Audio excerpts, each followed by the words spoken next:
बच्चों हम चैप्टर पढ़ रहे हैं आग के बारे में कि वो हमारी मित्र है या शत्रु। चलो आज करते हैं इसी चैप्टर के तीसरे भाग की शुरुआत। The third way of putting out a fire is to remove the heat. जो तीसरा तरीका है आग को बुझाने का वो है गर्मी को या फिर जो हीट है उसे हटा देने का। If the temperature can be brought down below the flash point, the fuel stops burning.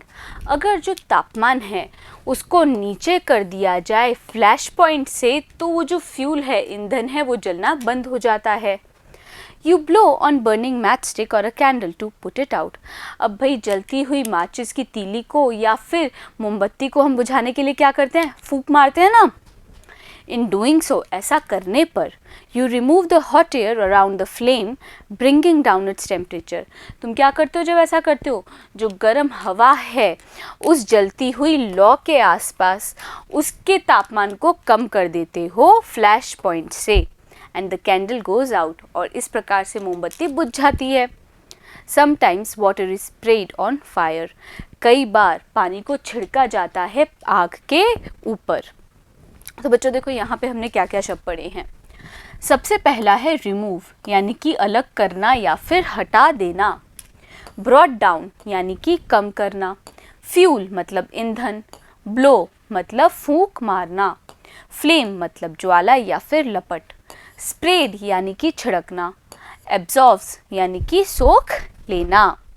It absorbs heat, पानी हीट को सोख लेता है फ्रॉम द बर्निंग फ्यूल, उस जलते हुए ईंधन से, एंड लोअर्स द टेम्परेचर, और तापमान को कम कर देता है। The blanket of water also cuts of the supply of oxygen.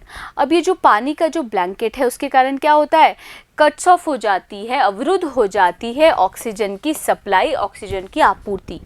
And the fire is extinguished, और जो आग है वो बुझ जाती है।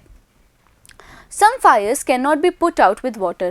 अब भाई कुछ आग इस प्रकार की होती है जिन्हें पानी से नहीं बुझाया जा सकता।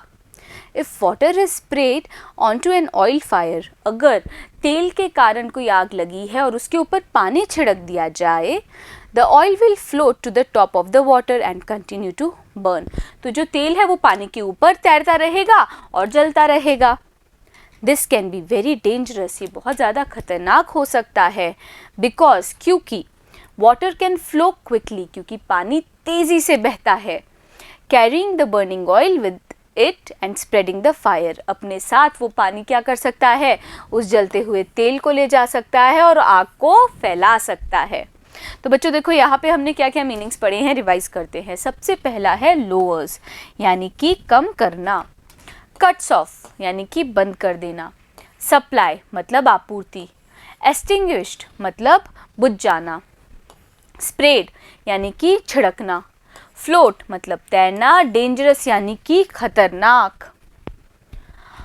Water should not be used on fires caused by electrical appliances. भाई पानी जो है बच्चों उन आगों में भी इस्तेमाल नहीं करना चाहिए बुझाने के लिए आग को जो आग लगी हो इलेक्ट्रिकल अप्लायंसेस के कारण, विद्युत के उपकरणों के कारण।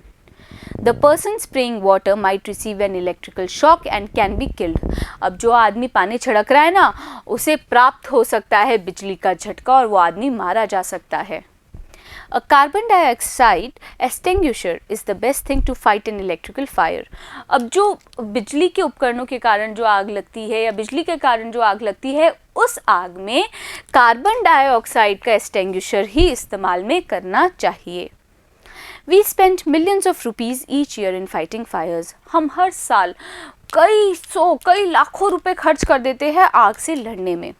And we spend more trying to find new ways of preventing fires from happening and getting out of control. और हम और भी ज़्यादा जो पैसे हैं उनको लगाते हैं नए तरीक़ों को ढूंढने के लिए ताकि हम रोक सके आग लगने से और उस आग को काबू होने से। तो बच्चों यहाँ पे देखिए हमने क्या क्या शब्द पढ़े हैं। सबसे पहला है क्विकली यानी कि तेज़ी से। बर्निंग मतलब जलते हुए। स्प्रेडिंग यानी कि फैलाते हुए या फिर फैलते हुए।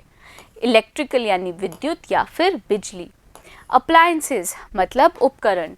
क्या है बच्चों, ये रिवाइव है ना बच्चों, यहाँ पे ये रिवाइव नहीं होगा, ये क्या होगा, रिसीव होगा, यानी कि मिलना या फिर पकड़ना। इलेक्ट्रिकल शॉक मतलब बिजली का झटका, किल्ड यानी कि मारना या फिर मरना। On the whole, we have learnt rather well to control fire and put it to good use in our everyday life। तो बच्चों हम क्या बोल सकते हैं कि हमने सीख लिया है किस प्रकार से आग को काबू करना है और इसको हमारी रोज़मर्रा की ज़िंदगी में अच्छे से इस्तेमाल करना है। तो बच्चों प्रिवेंटिंग का मतलब क्या है, देखिए रोकना। और यहाँ पे हम एक तस्वीर देख रहे हैं, इस तस्वीर में क्या दिख रहा है कि घर में जहाँ आग लगी है वहाँ पे क्या कर रहे हैं लोग, एक दूसरे को पानी की बाल्टियाँ दे रहे हैं ताकि उस आग को बुझाया जा सके। तो बच्चों अगले भाग में जानेंगे कि हम आग लगने से किस प्रकार से रोक सकते हैं और हम क्या क्या चीज़ें और कर सकते हैं उस आग से बचने के लिए। बने रहिएगा मेरे साथ, मिलते हैं अगले वीडियो में।